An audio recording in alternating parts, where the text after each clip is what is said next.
অতিকে ভয়ানক এক দৃশ্য। নাম হৈছে তেওঁৰ এলেক্স।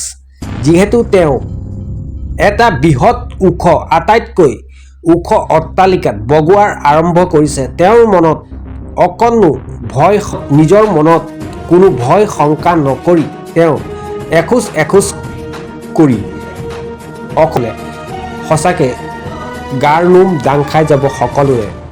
তেনে এক কাম কৰি দেখুৱালে আমেৰিকাৰ এলেক্স নামৰ এজন লোকে। চাওকচোন কেনেধৰণে এটা বৃহৎ ওখ অট্টালিকাত বগাই আছে এখোজ এখোজকৈ। এসময়ত তেওঁ যি লক্ষ্য আছিলে সেই লক্ষ্য পোৱাৰ আশাৰে আৰু তেওঁৰ এখোজো নোৰোৱাকৈ ভৰি দুটা আৰু হাত দুখনৰ সহায়ত কেনেধৰণে বিল্ডিংটোৰ গঠন কৈছোঁৱেই নহয়, বাঁহডালৰ নিচিনা। চাওকচোন কি এক পৰ্যায় পাইছেগৈ। এনে এক দৃশ্য আপোনালোকৰ মাজলৈ লৈ আহিছোঁ। ভয়ানক দৃশ্য বুলি জনাব পাৰোঁ।